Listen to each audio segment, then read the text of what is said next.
Good morning. I'm obviously in Hawaii. Aloha. It's 6 a.m. in the morning, so thank you for joining me. And my brain and my voice are getting going here slowly but surely. But I was just mentioning that when we begin these meditations together and go through this process, it's kind of pointless to do something else because you can do something else the other, let's see, 24 and a half hours during your day. When you do this, it's not for me, it's for you to go in and learn your inner guidance. So I was laughingly saying there was a woman that came on, I could tell she was making coffee, driving, all these things. And I don't know why did she just want to check a box and say she went to meditation? Because even if you listen to these later, if you're just doing it to listen to the words, I mean, you get something with the energy of intentionality of the group here present. But if you are not going in and doing the actual movement, which after a while, you will really feel it, maybe not at first, but you allow yourself to actually feel every part. When we say, I ask and intend to set a sacred space, feel that geometric structure come and protect you and allow you to separate yourself from the entire crazy world, to take everybody else's thoughts and words and energies out. So it's not just words. In fact, the communications I'm giving, all communications are only 5% words. The rest are energy. So if you're thinking about something somewhere else, you are not dropping in and raising your vibration because, as I've shown you many times, if you are thinking in the usual brainwave patterns that are active during thinking, you're not dropping in at all. You're on another complete track while I'm over here talking about dropping in. So this is a very big question because so many people want the freedom, the enlightenment that spirituality can bring. But when it comes actually to dropping in and doing the work, they'll kind of keep it outside of themselves. So if there's any part of yourself that is doing that, there's something that you don't trust or something that frightens you about letting go. I know we can't see the higher power. It's not like it just appears in words, ta-da. And sometimes when you're first learning and your heart is so open, sometimes other beings come in and pretend they're Mother Mary. There's interference. So there truly is. There's things to navigate, but it's sticking with it and practicing and learning and coming back and asking questions and finding a teacher or finding tried and true processes. So I'm going to give you another a wonderful process. I'm just, I must say, I have this beautiful background behind me. I'm going to go ahead and stop the background for a second. I am distracted by one of the major earthly beauty principles this morning. None. Okay, look at this.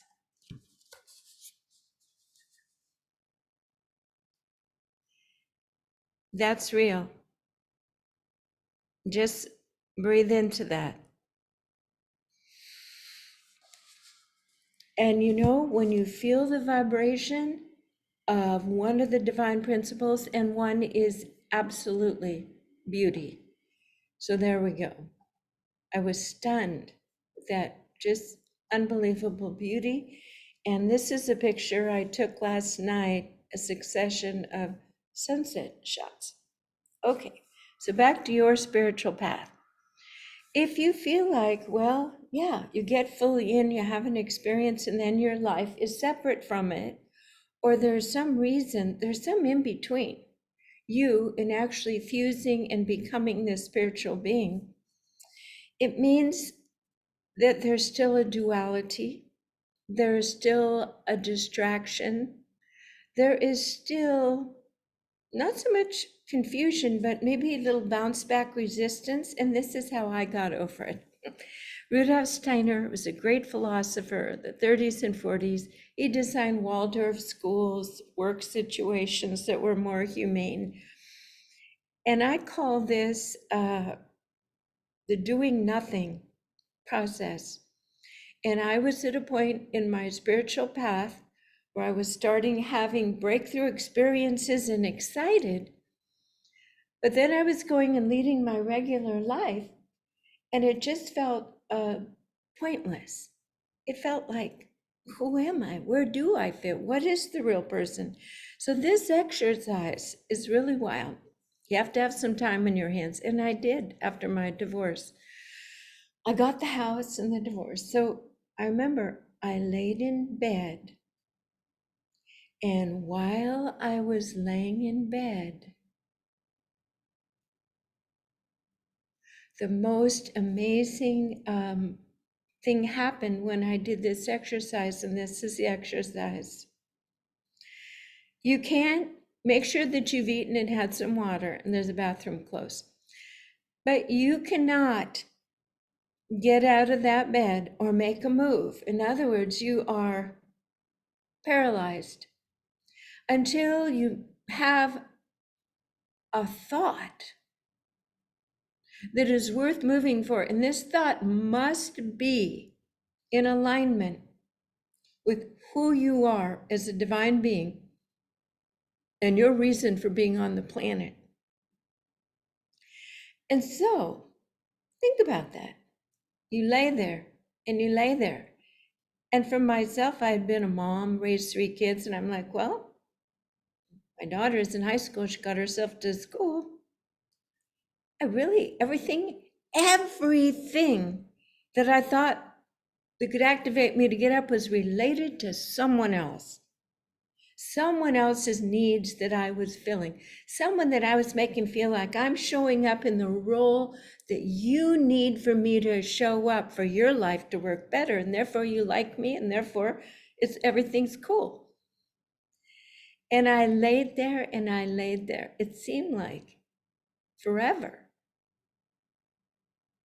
So think to yourself, I hope that you're thinking, as I'm telling this, you're thinking, how long would I need to lay there until my heart, my soul, my will could fuse together and I could get up to do something based on my presence in this earth that it wouldn't happen if I wasn't here. It's my vibration, my authenticity, my song singing. I had been singing everybody else's song. Oh, you like that song? I'll sing it for you. I'll sing it real pretty, and then you'll need me, you'll like me, and I'll get to stay in your life. And that's how we think that's not love. That's not love. It's codependence. So we can let go of that now, moving forward to assist humanity to become more authentic, sovereign beings, a divine nature. If we're still being codependent, it's to people playing the earth game, which they don't even know your divine self because you haven't called it in fully yet. So you have to forget about them because the roles you've played, they are keeping you in prison, not feeling the not self. So I laid in bed and laid in bed. And then after a while, there's sleep, comes and goes. I don't know, could have been 3 days. All time was lost. And then in that state of nothingness, through the blinds came a very palpable mist. And in this mist formed a female figure in a white dress with long black hair. And this voice said, "You can slip in to me, for truly you and I are one."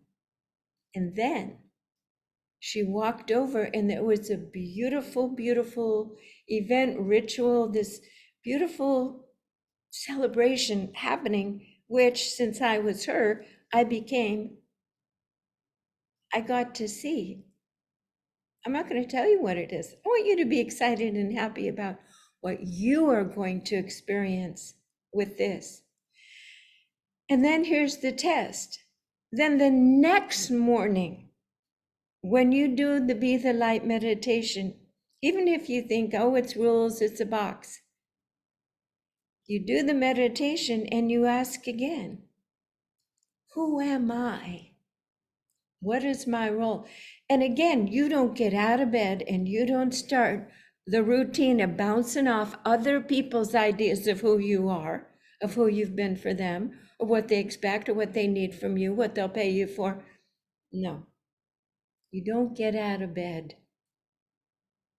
until it's the real thing. And you get out of bed and you're like, yes. Why? Because then your inner fire is activating your cells. Things begin to spin. You feel alive. You feel younger. You feel self-enervated. In other words, you're not a puppet. You're not jumping for other people, which you have to block that up because it feels so awful anyway.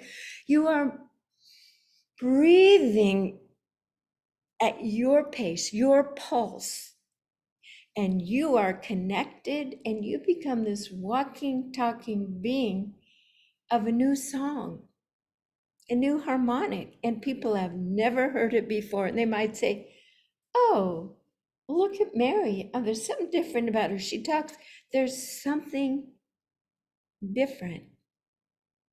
And that differentness is you coming out of hiding and you dropping in and having trust in the truth of who you are as a divine being. Okay.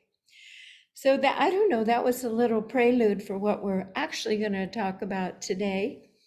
And that was specifically for one person on the call, by the way. I was there with that person right this moment, so it just got pulled out of me.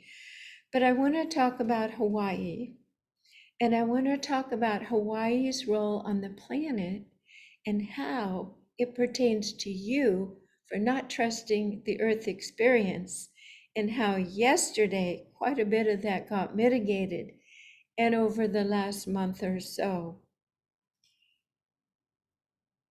Hawaiian Islands are the heart chakra of Mother Earth. They are the spiritual, flowing, undulating, soft, you can tell even by the pictures, by the soft breeze, by the warm, welcoming waters, and the waves that can hold your body, the lush, the greenness, the colors, the succulent foods. This is the mother. This is the cradle, the soft, and it is home of the ancient indigenous styles, thinking, and behaviors that were one with the earth in a sustainable, sacred, loving way for a long time, until capitalism came in to own, contain, for greed. Okay? So, if Hawaii represents the heart of the mother, and we have a town, we talked about it last week, completely burning to a crisp, primarily due to greed, and looking the other way when the infrastructure of the telephone poles needed to be rebuilt to keep people safe. And the properties are now looked at like commodities that can be like a deck of cards for the wealthiest on the planet. There are so many elements that have created congestion in the heart, the heart chakra for Mother Earth. Can she trust to allow humans to stay on her planet when what they have done to her very heart? And the heart is trust. If your heart is broken, if someone has betrayed your heart, will you open it again? So yesterday, I often say, yesterday I work with people who I say are on the team. They're like you. You're listening to this. You know you're here to bring a new vibration to Earth through the circuitry of your physical body and your mentation and intentional consciousness. Yesterday, I worked with what I call the big tier, people who meditate most of every day because they know their role is here. They know that their consciousness is immense. Their ability to move particles around is very proven and profound. And I met with these women, and they had just been on Hawaii, and I'm on Hawaii, and one was still in Hawaii. And the feeling that came up as we looked at the movement for humanity and the heart being singed, not trusting that the entire planet has become sluggish, untrusting, and almost put into sedation because it hurts too much to live with your heart on this planet. It's almost like you have to pull a curtain from how things are. Oh, that's just how it is. So there's been many groups, and the Hawaiian culture itself has pushed forward with an emergence of self-respect, self-value, and to merge with the sense of rebuilding and regeneration from within, from their hearts. And so you are part of this planet. Your heart is part of Hawaii because it is the heart of the planet on which you reside. So if yesterday we meditated, and it was simply, we used the Be the Light procedure. It's the same thing across all cultures, call it what you want, same steps. We did a major plunging and even more deeply removed the sins, confusions, and malicious behaviors that have caused the heart of the planet to be so wounded and not trust if humans could even live here. That's still up. That depends on our work. If we get into communities and we learn to treat the earth sensibly, sanely, and sensitively again. But so this massive plunging happened yesterday. And why do I say it? Because your 0 point, your heart, is part of the 0 points which the plumbing got cleared yesterday. Beautiful. So feel into that. Sometimes we don't know. We don't know what's happening. It's so subtle. But I want you to know consciously, as part of the team, that this plunging and this movement created more flow, more ability for what? For love, truth, beauty, for the divine principles now to flow through the grid points of the earth and to flow through you. We're all connected. So I'm gonna tie this together now. Are there parts in your heart or you're not trusting things can flow,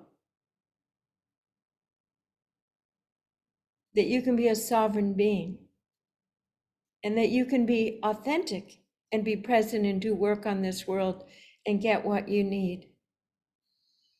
All the ways that we have been diminished as humans and put into fear and a slavery type mentality. Imagine returning to flow, to tribe, to natural rhythms. Yesterday, the potential for greater ease for all of this to happen has just occurred. So this is the perfect time for you to do Rudolf Steiner's exercise and lay in your bed and say, today, I only get up and do that which is in alignment with my heart, being free and flowing with the bigger divine plan for Earth. I claim my place and my role as a messenger, a light worker, a way shower. I don't know what it is, but I joyfully get up from this bed and I radiate out my willingness to connect with and be part of this changing grid. And that's it. You commit to the principle of it. It's not like you're going to lay there and picture what you're going to build in the 3D. It's not what we're talking about.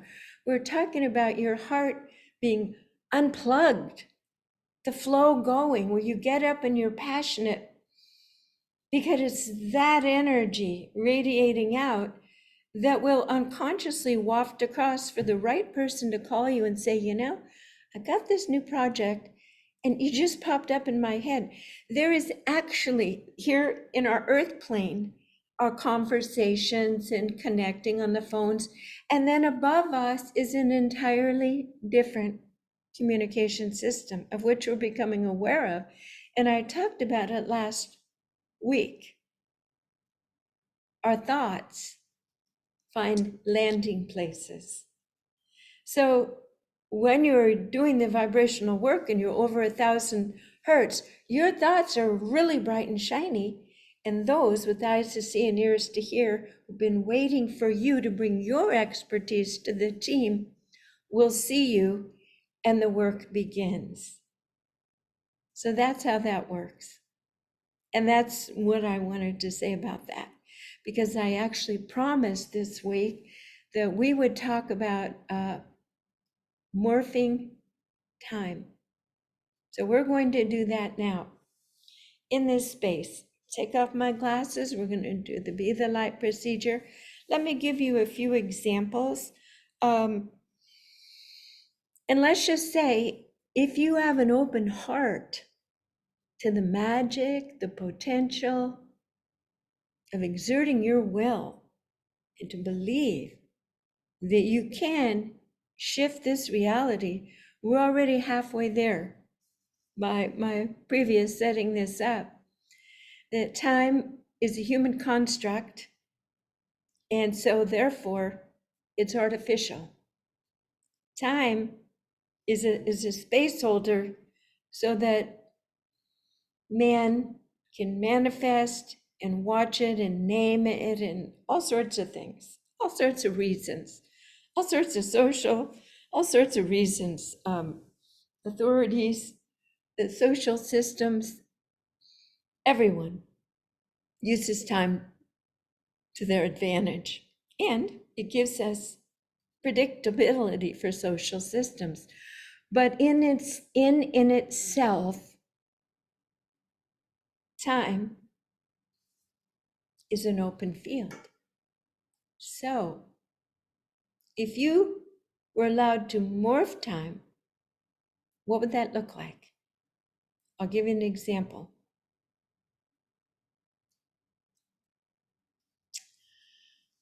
I was going to a sound journey with a group of friends in Santa Rosa.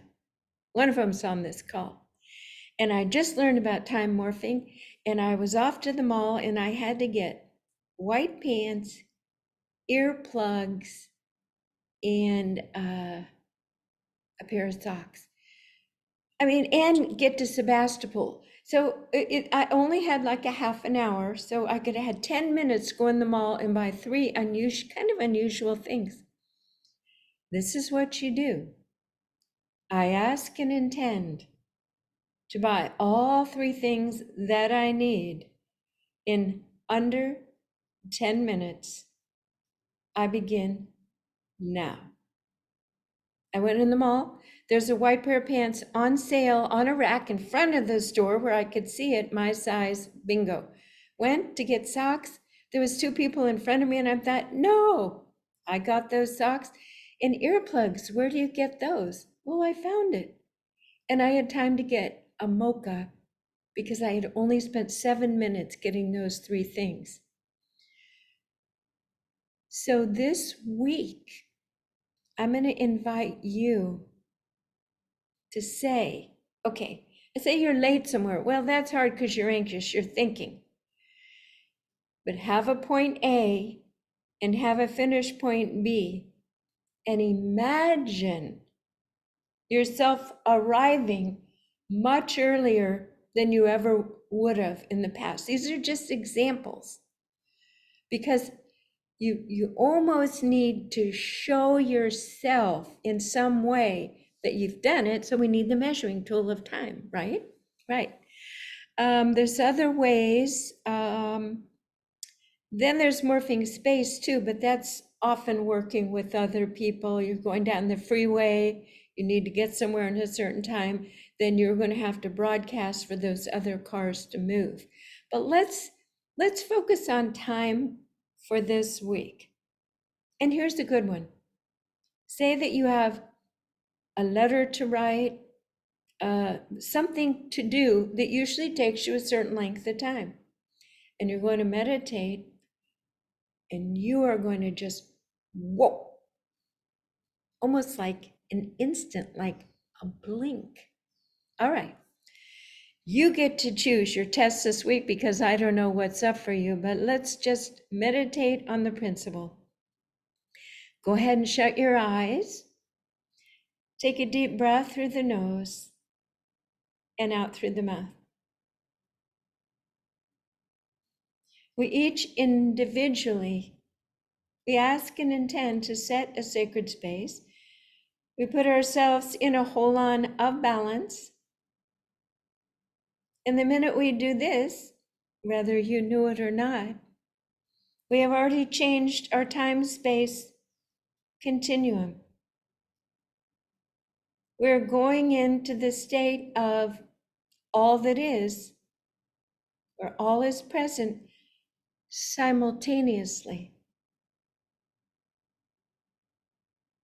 From this place, we can access different timelines, but that's time travel. That's not morphing time. But since we're talking about time, from this sacred space in your beautiful hold on to balance, this geometric structure, you can see across all timelines. You can talk to people, your relatives from 10 generations ago. You can see and know anything.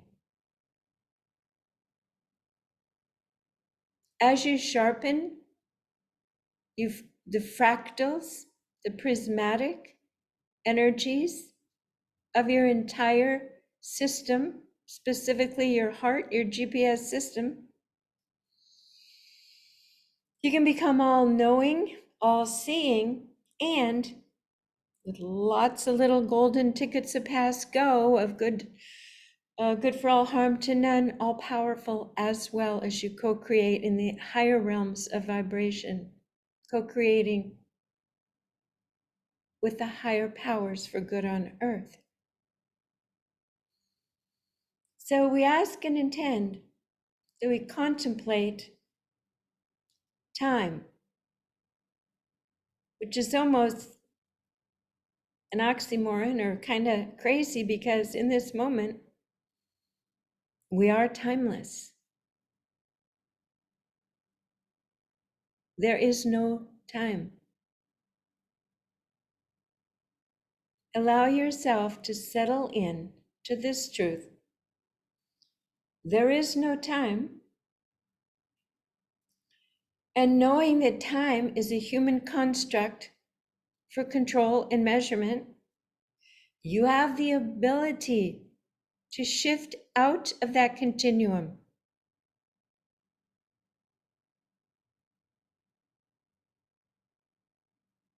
Just try that on and feel it.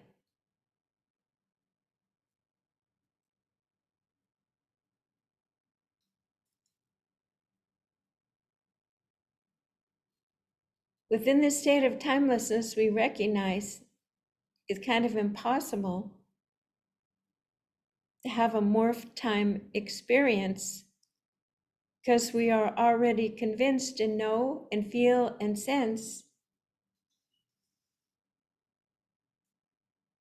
that it doesn't fit the state we're in. But we know in a half an hour or so, we're going to be back out in our regular worlds.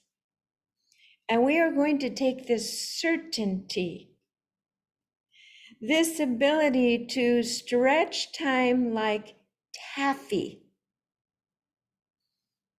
to take 5 minutes, and each minute we're going to stretch it out like we are changing the speed on the movie, which is exactly what you're doing. Human speed, volition, velocity, gravity is all of a specific mathematical patterning. You are going to choose some aspect of your life where you can measure, where you are bringing your non-contained self, yourself that will choose a momentary parallel reality that is not constrained by the human time zones and movement. So feel into your body this ability to stretch 1 minute into 5 minutes. Just feel it and sense it, because it is the feeling that you will take into your experiment this week. Feel your heart's ability as a master of time to morph time and to stretch it, elongate it out languorously, so that a minute can stretch into 5 minutes. Earth time minute gives you 10 minutes of time to finish it, and your divine state timing of your choosing. Because the universe is logarithmic, or algorithms, or these are scientific terms, but everything is mathematics, quotients. You are choosing a higher speed, but you are also choosing to appear normal to any humans around you. Because it may appear that you're in a very, very fast sped up movie while they're in a slow movie. Different ratios of speed and frequencies plotting. So get this feeling in your body of how easy it is to morph time, and you will simply say, I ask and intend to morph time. I ask and intend to arrive or to finish this in this time frame, and I begin now. That's the formula. And as I said before, you're not just giving the words lip service. You are feeling, believing, and knowing and grounding this absolute ability and truth in every cell in your body, and then it is so. Beautiful. That's it.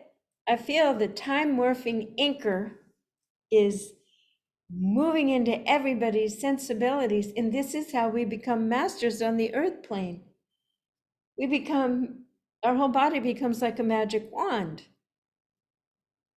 to become and hold an alternative vibration of our choosing, that by doing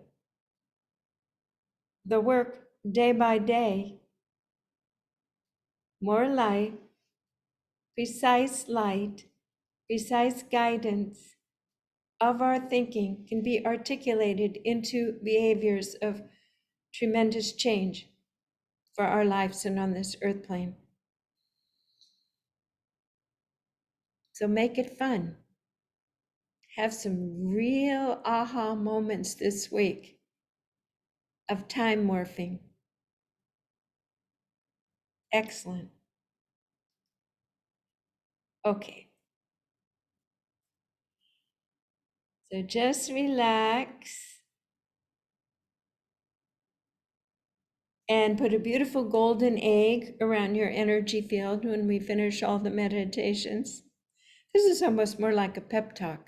Well, I said we talk about remote viewing so you could do it, and pretty much that's it. I just gave you the tool. Believe you can do it. Go into that expanded. So once you really master the be the light and going into the 0 points, you don't have to ever start over with anything. You just put your intention right there, and there it is. That's the beauty of mastering any spiritual tool. Okay, so we're going to come back here now in this space and open up conversation and comments and experiences. And I want to thank everybody for coming here live. And in the future, if you're watching this on YouTube, no matter what country you're in, you're welcome to come. Just go to my website, soundandlighthealingarts.com, and look right there, Wednesday morning meditation. Press it and you get the link. 9 a.m. Pacific time. So wonderful that you could join us today. Thank you. I'm going to stop the